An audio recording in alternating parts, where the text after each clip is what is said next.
안녕하십니까? 오늘 목사님께서 봉독한 창세기 45장 1절로 14절 말씀을 통해서 하나님이 나를 보내셨나이다, 이와 같은 제목으로 함께 말씀을 나누도록 하겠습니다. 사냥 도구가 발달하기 전에 짐승을 잡기 위해서 소위 덫이라는 것을 놨습니다. 미끼를 올려놓고 밑에는 함정을 파가지고 미끼의 유혹에 넘어간 짐승이 결국 함정에 빠지게 되는 방법입니다. 원시적인 방법이지만 굉장히 탁월하게 짐승을 사냥하는 방법이었습니다.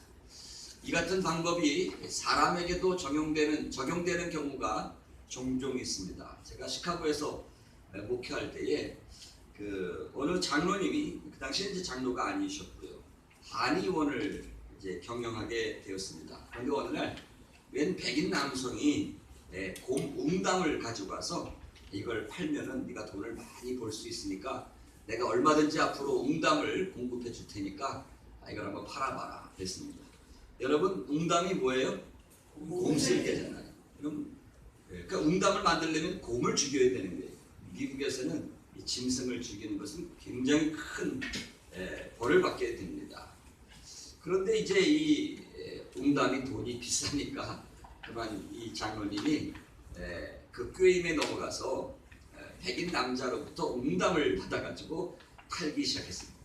몇 달을 이제 웅담 거래를 하다가 나중에는 이 백인 남자가 곰 발바닥을 가지고 이걸 팔면 더 많은 돈을 벌 수 있다. 그래가지고 또 그 유혹에 넘어가서 엄청난 곰 발바닥을 받아가지고 한의원 냉장고에 잔뜩 쌓았습니다. 그런데 그 다음날 미국 경찰들이 어떻게 냄새를 맡았는지 수십 명의 미국 FBI 경찰이 한의원으로 달려들은 것입니다. 참 위기의 상황이죠. 그런데 가만히 보니까 그 순간에 자기에게 웅담과 곰 발바닥을 제공해 주던 백인 남자가 들어오는 거예요. 그러니까 장로님 생각에 저 바보 같은 사람, 하필 경찰이 와 있을 때 요때 또 들어와가지고 다 잡힐 게 뭐냐, 아이고 그렇겠죠, 저 멍충이 이랬을 겁니다. 근데 알고 봤더니 이 수십 명의 경찰들이 자기에게 웅담을 공급해 주던 그 백인 남성에게 경례를 하는 거예요. 알고 봤더니 함정수사였습니다. 함정수사. FBI 수사반장이 그동안 이 장로님을 올가놓기 위해서 웅담도 대주고 곰발바닥도 대주다가 결정적인 순간에 체포를 하는 거죠. 이런 걸 뭐라고 그래요? 함정수사라고 그러죠. 함정수사. 덫입니다. 미끼입니다. 전에 몇 년 전에 어느 존경받던 교육가가, 훌륭한 선생님이 그만 나쁜 습관을 가지게 됐습니다. 컴퓨터로다가 미성년자와 채팅을 합니다. 그러다가 웬 이제 미성년자 아이하고 만나기로 한 거예요. 죄를 지으려고 왔다고 하죠. 그래가지고 이 사람이 날짜를 잡고 장소를 잡아가지고 그 여자 청년을 만나려고 나갔다가 그만 경찰에 잡히고 말았습니다. 가만히 보니까 여자 경찰이 10대 소년으로 가장을 하고 남성을 체포하기 위해서, 성매매범으로 체포하기 위해서 꾸민 일이었습니다. 이걸 뭐라고 그래요? 함정수사. 함정수사. 꼬시는 거예요. 미끼를 던져가지고 거기 넘어가게 만드는 것입니다. 오늘날에도요, 많은 성도들이 이 마귀의 미끼에 넘어갑니다. 마귀의 함정에 넘어가서 결국은 시험을 당하고 고난을 당하고 실족하게 되는 것입니다. 여러분, 이 실족한다는 것은 영혼을 얽어매는 마귀의 덫과 같은 것입니다. 실족을 하게 되면 일단 상처를 받게 되죠. 분노하게 됩니다. 분쟁하게 됩니다. 증오심으로 끌어오르다가 내 인생 앞으로 전진하지 못하게 되고 결국 스스로 파괴되고 파멸하는 경우가 있다는 사실입니다. 때때로 마귀는 가족이나 친구나 혹은 가까운 사람들을 통해서 나를 실족시킬 때가 있습니다. 누가복음 17장 1절 말씀해 보니까 예수님께서 말씀하십니다. 예수님께서 제자들에게 이르시되 실족하게 하는 것은 없을 수 없으나 실족하게 하는 사람은 화가 있다. 이렇게 말씀을 하신 것입니다. 여기서 실족해 한다라고 하는 말은 영어로 offend 그렇게 얘기하는데, 이 offend, 다시 말하면 실족해 한다라고 하는 말의 의미는 감정을 상하게 한다, 화를 발생시킨다, 죄를 짓게 한다, 이런 뜻입니다. 그래서 이 실족해 한다는 말은 헬라어 원어에서는 스칸달론 그렇게 얘기합니다. 여러분, 스칸달론이 뭘까요? 이 스칸달론이라고 하는 말은 덫에 미끼가 걸려있는 상태예요. 그러니까 꼬시는 거예요. 꼬시다가 거기에 넘어가면 쫙끄덕하고 덫에 걸려 큰 상처를 받게 되는 것입니다. 여러분, 우리 영어에서 사람이 죄짓고 범죄하고 망신 나갈 때 뭐라고 얘기합니까? 저 사람 스캔들에 넘어갔다고 그러지 않습니까? 스캔들. 여러분, 이 스캔들은 헬라어 스칸달론에서 온 말인데 마귀의 미끼에 넘어가는 것입니다.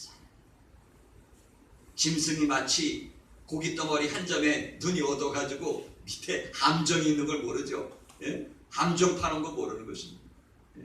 낚싯바늘에 이렇게 맛있는 떡밥이 거기 걸려 있으면 바늘을 못 보는 거예요. 거기 있는 떡밥만 보고 덥석 물었다가 큰 낭패를 보는 것입니다. 그게 실족한다는 말입니다. 여러분, 마치 미끼에 걸려서 실족을 당하듯이 유혹에 넘어가 죄를 짓게 되는 상태가 바로 스캔들인 것입니다. 그러므로 영적인 덫은 사단이 성도들을 실족하여 넘어뜨리는 아주 강력한 도구라는 사실을 우리가 긴장해야 될 줄로 믿습니다. 오늘 본문 이제 설명을 좀 하도록 하겠습니다. 본문은 본문에 나오는 요셉은 야곱과 라헬 사이에서 태어난 야곱의 11번째 아들이 요셉입니다. 그리고 어머니 라헬은 요셉의 동생 베냐민을 낳다가 죽었습니다.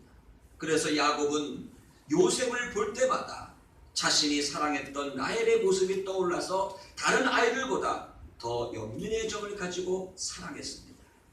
요셉과 베냐민은 이제 3명의 계모들과 배다른 10명의 형들 사이에서 자랐습니다. 아버지인 야곱은 요셉을 특히 더 사랑하여서 그에게 채색옷을 입혔기 때문에 요셉의 형들은 항상 요셉을 시기하고 질투의 대상으로 바라본 것입니다. 오늘날 요셉이 정말 잊을 수 없는 꿈을 2가지를 꿉니다. 첫 번째 꿈은 곡식단들이 많이 있는데 자신의 곡식단을 향하여 형들의 곡식단이 절을 하는 꿈을 꾸었습니다. 또 2번째 꿈을 꿨는데 하늘의 해와 달과 11개의 별들이 자신에게 절을 하는 꿈을 꾸었습니다. 이것은 요셉의 형제들뿐만 아니라 심지어 부모까지도 요셉에게 절을 하게 된다는 계시적인 꿈이었던 것입니다. 이러한 꿈 이야기를 통해서 요셉은 형들에게 더욱더 미움을 받게 된 것입니다. 얼마 후에 이제 요셉의 형들이 들에서 양을 치고 있을 때였습니다. 아버지 야곱이 어린 요셉을 불러서 형들이 어떻게 일을 하고 있는지 잘 보고 오라고 심부름을 보내게 됩니다. 요셉은 아버지의 말씀에 따라서 형들을 찾아 나섭니다. 세겜을 지나서 도단 들판에서 양을 치던 형들은 요셉이 자신들에게 가까이 오는 것을 먼저 보고 서로 그런 얘기를 합니다. 야, 저기 꿈꾸는 자가 온다. 꿈꾸는 놈이 온다. 꿈쟁이가 온다. 그를 죽이자.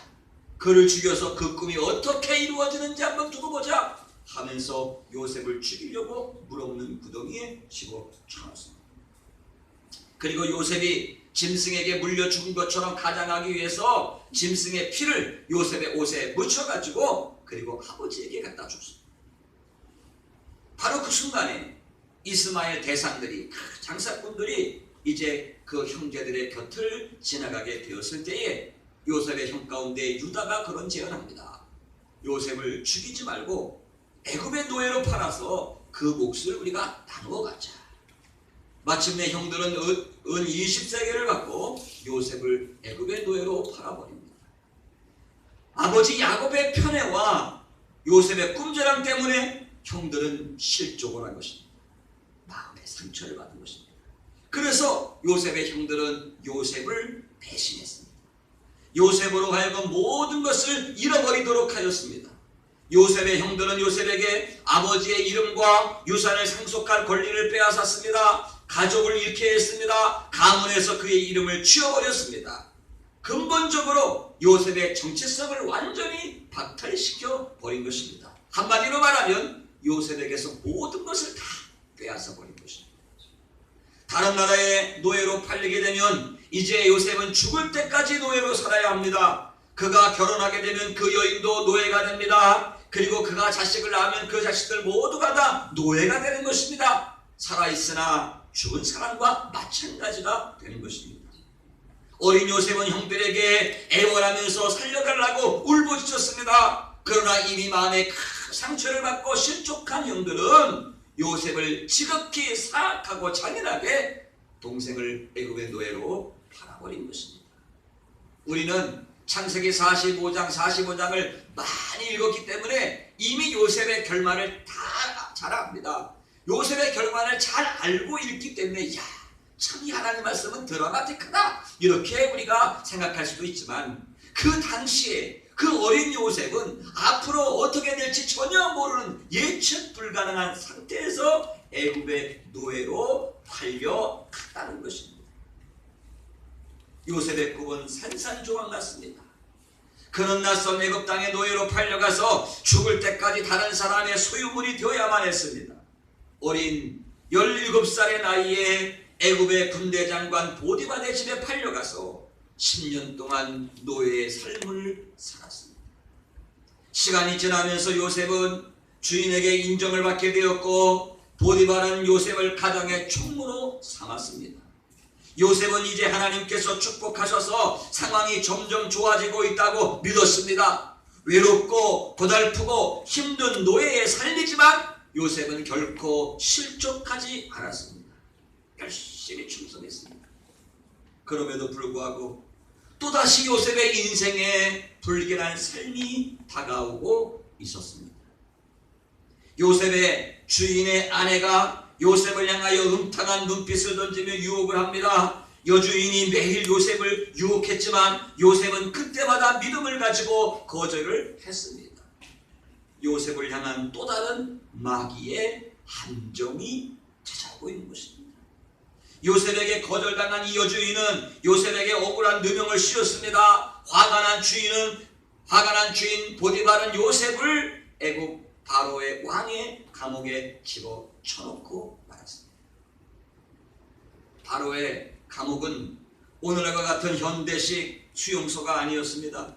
빛도 들어오지 않습니다. 운동장도 없습니다. 냉기와 습기로 가득 찬 지하 구덩이였습니다.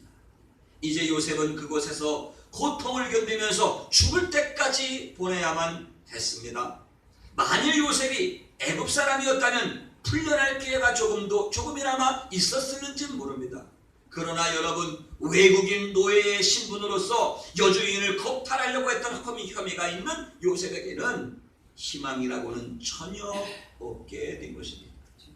사람이 이때쯤 되면 대개 실족하여 넘어집니다. 절망의 순간입니다. 억울한 감정을 이기지 못하고 스스로 분노와 증오에 사로잡혀서 스스로 자신을 파멸시킬 수밖에 없는 그러한 절망적인 상황을 만나게 된 것입니다. 아마 요셉의 마음속에서는 마치 덫에 걸린 짐승처럼 울부짖었을지도 모릅니다. 가장 믿었던 형들에 의해서 노예로 팔렸습니다.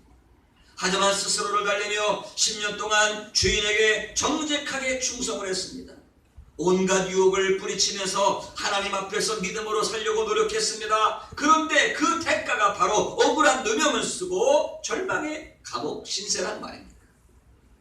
믿음으로 살려고 하면 할수록 왜 나에게 이렇게 더욱 힘들고 절망적인 일들만 생긴단 말인가?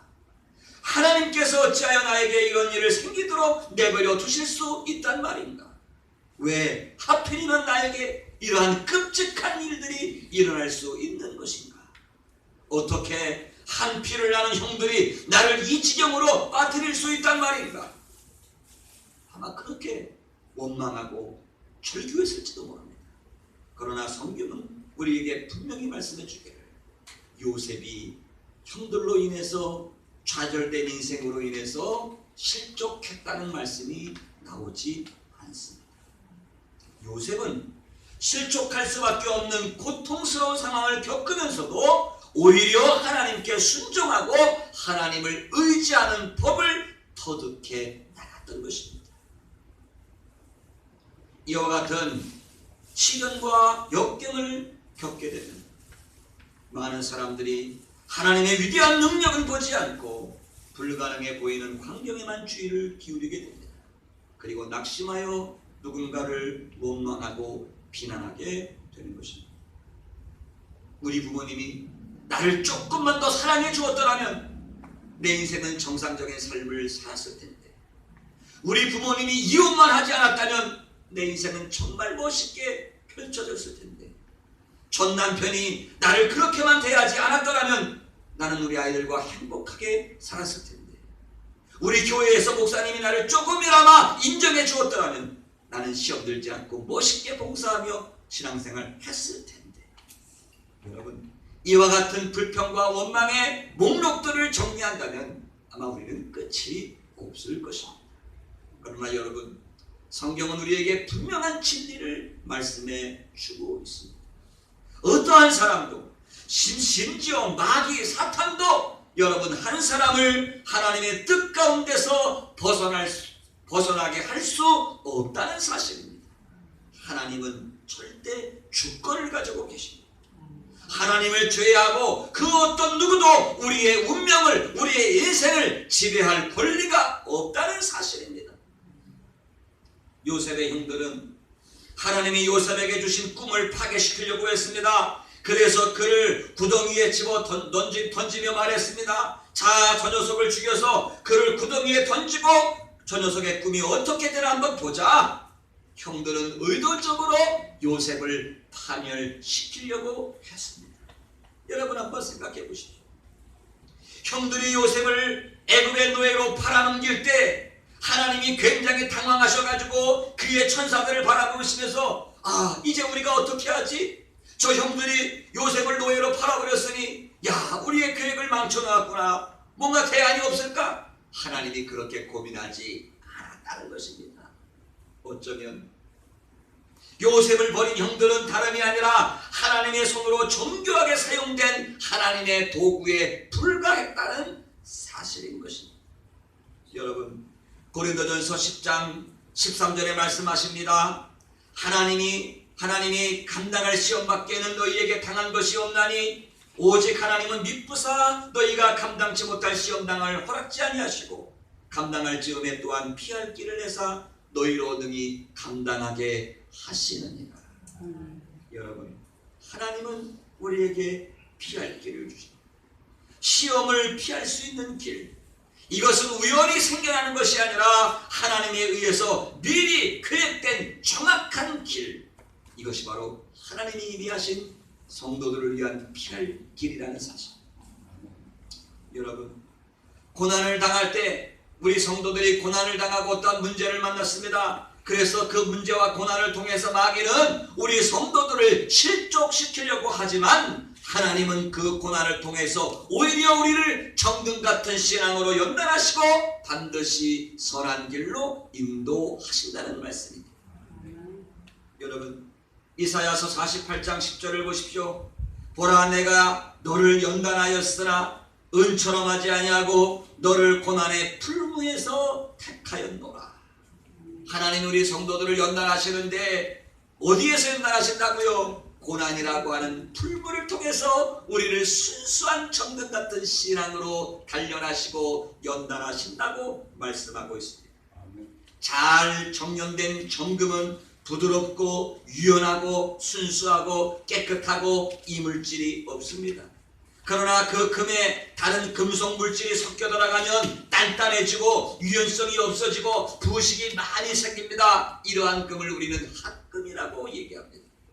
그래서 금을 깨끗하게 정렬하려면 먼저 금을 곱게 갈아서 용매제를 넣고 용광로에서 큰 고열로 녹입니다. 그러면 핫금이 된 금은 불순물은 다 용매제와 함께 표면으로 떠오릅니다. 이때 불순물과 찌꺼기를 잘 걷어내면 정연된 순금이 나옵니다. 따라서 요셉의 고난은 요셉의 영혼의 찌꺼기를 다 걸러내고 하나님만 의지하는 순수한 믿음의 사람으로 연단하시는 하나님의 연단의 풀무였다는 사실인 것입니다. 하나님은 고난과 시험, 시련과 역경을 통해서 저와 여러분을 연단하십니다. 문제는 이러한 연단의 때에 내가 어떠한 자세를 갖느냐가 굉장히 중요할 것입니다. 그저 상황에 따라서 그대로 반응할 것인가, 아니면 믿음을 따라서 행동할 것인가. 우리는 하나님의 연단에 이러한 결정을 해야 하는 것입니다. 그냥 눈에 보이는 대로, 사건이 발생하는 대로 무의식적으로 감정적으로 그냥 반응할 것인가, 아니면 믿음을 가지고 믿음으로 행동할 것인가에 따라서 그 결과는 하늘과 땅 차이가 될 것입니다. 요셉은 그저 상황에 따라서 반응하지 않고 믿음을 따라서 행동했기 때문에 고난 속에서도 실족하지 않고 하나님이 주신 꿈을 이룰 수 있었던 것입니다. 그렇다고 한다면 우리가 고난 속에서 실족하지 않고 믿음을 따라서 행동하는 것은 어떤 것일까요? 오늘 성경 말씀 2절을 보십시오. 오늘 성경 말씀 2절 보니까 요셉이 큰 소리로 울었다고 그랬습니다. 옛날 가지고 있는 성경책에는 방성대곡했다, 방성대곡했다. 요즘 개혁성경에는 큰 소리로 울었다. 요셉이 방성대곡하니 애굽 사람들에게 들림에 바로의 궁중에 들리더라. 요셉이 통곡하면서 울었습니다. 왜 울었을까요? 요셉이 왜 울었을까요? 아마 요셉의 통곡은 과거에 대한 상처와 아픔의 폭발이거나 그래도 마음 한구석에 남아있는 가족들에 대한 막연한 연민의 그리움 때문에 울었을는지도 모릅니다. 그러나 분명한 사실은 요셉은 하나님의 섭리에 대한 감격의 눈물을 흘렸다는 사실입니다. 17살의 꿈 많은 소년이 수많은 고난과 고통의 세월 속에서도 마침내 22년이 지나서 그 꿈이 성취되는 것입니다. 하나님이 어릴 적 주신 그 꿈이 많은 고난과 역경을 극복하고 그 꿈이 성취되는 역사적인 인생의 현장 속에서 요셉은 하나님의 섭리를 바라보면서 감격하지 않을 수 없었다는 것입니다. 여러분, 오늘 성경에 보면요, 하나님이라는 단어가 굉장히 많이 나옵니다. 여러분 보십시오. 5절에도 하나님이라는 단어가 나옵니다. 7절에도 나옵니다. 8절에는 2번씩이나 나옵니다. 9절에도 나옵니다. 다시 말하면 우리가 읽은 본문에서 하나님이라고 하는, 하나님이 다시 말하면 주어체입니다. 주격입니다. 주격. 하나님을 주격의 자리에 올려놓는 이 문장적 단어가 5번이나 반복되고 있습니다. 하나님이 나를 보내셨네. 하나님이 나를 애굽의 총리로 세우셨습니다. 하나님이 나를 바로의 아비로 세우셨습니다. 누가요? 누가 그렇게 했다는 겁니까? 하나님입니다. 하나님의 주권. 하나님의 주권. 여러분, 요셉이 구덩이에 떨어질 때 살려달라고 애원하며 울부짖을 때에 하나님이 보고 계셨습니다. 아무런 잘못이 없이 애굽의 상인들에게 팔려가면서 발부둥을 칠 때 그 순간에 하나님이 보고 계셨습니다. 말과 문화가 다른 나라에 팔려가서 매를 맞아가면서 종살이할 때에 하나님이 보고 계셨습니다. 아무런 잘못이 없이 강간 미수범의 누명을 쓰고 감옥에 떨어지는 그 순간에도 하나님이 보고 계셨다는 사실입니다. 여러분, 우리가 고난 가운데서 범하기 쉬운 최대의 실수는 고난의 상황에 집중하면서 그 고난 뒤에서 섭리하시는 하나님의 손은 보지 못한다는 사실입니다. 그러나 여러분, 이 결말의 순간에 요셉은 지금 자신의 고난을 통하여 최선의 목적을 이루시는 하나님의 섭리를 확인했기 때문에 기쁨과 감사의 눈물을 흘리지 않을 수가 없었던 것입니다. 여러분, 오늘 7절 말씀을 보십시오. 하나님이 큰 구원으로 민족의 생명을 보존하시려고 나를 이곳으로 보내셨나이다. 할렐루야. 여러분, 오늘 4절 말씀을 보십시오. 요셉이 형들에게 이르되 내게로 가까이 오소서. 그들이 가까이 가니 가로되 나는 당신들의 아우 요셉이니 당신들이 애굽으로 판 자라. 이런 말씀이 있습니다. 요셉이 형들에게 이르되 내게로 가까이 오소서. 한번 좀 따라서 해보실까요? 내게로 가까이 오소서. 내게로 가까이 오소서. 이 내게로 가까이 오소서, 가까이 간다는 말은 히브리어로 거슈나 이렇게 얘기하는데, 이것은 포옹하기 위해서, 사랑으로 입맞추기 위해서 다정하게 서로 다가가는 동사의 단어입니다. 여러분, 총리가 된 요셉 앞에서 그저 망연자실하고 두려워 떨고 있는 형들에게 이제는 정말로 따뜻하게 안아주고 사랑으로 입맞춰주고 싶은 요셉의 마음이 그대로 드러나 있는 구절인 것입니다. 하나님이 자신을 애굽에 보냈다고 요셉이 고백했다고 해서 요셉이 분명하고 객관적인 고난의 사실을 잊었다는 것은 결코 아닙니다. 하나님이 나를 보내셨다는 고백은 현실을 부정하는 것이 아닙니다. 분명히 자신을 팔아먹은 형들이 눈앞에 있습니다. 형들이 지은 죄도 사실이고 자기가 노예가 되어서 애굽에서 죽도록 고생한 것도 사실이고 억울한 누명을 쓰고 3년 동안이나 감옥 생활을 한 것도 사실입니다. 그러나 이런 모든 죄와 고난의 문제는, 이러한 형들의 죄는 형들과 하나님과의 문제라는 것입니다. 나를 애굽으로 팔아먹고 나를 이렇게 고통하게 하고 나를 비참하게 만든 것은 형들의 죄인데, 그 죄는 분명히 형들과 하나님과의 관계라는 것입니다. 나는 하나님의 주권을 믿기 때문에 그 형들을 용서하고 끌어안고 용납하고 사랑으로 입맞춰 준다는 그런 신앙의 고백입니다. 그렇습니다, 여러분. 모든 사건을 우리가 하나님을 염두에 두고 하나님을 통해서 보면 모든 모순의 장막이 걷히고 그 속에 새로운 안목이 열리게 되는 것입니다. 이 같은 완전한 상처의 치유, 완전한 용서, 완전한 비전의 성취가 어떻게 가능했을까요? 그 요셉의 그 힘이 어디서부터 나왔을까요? 결론은 한 가지입니다.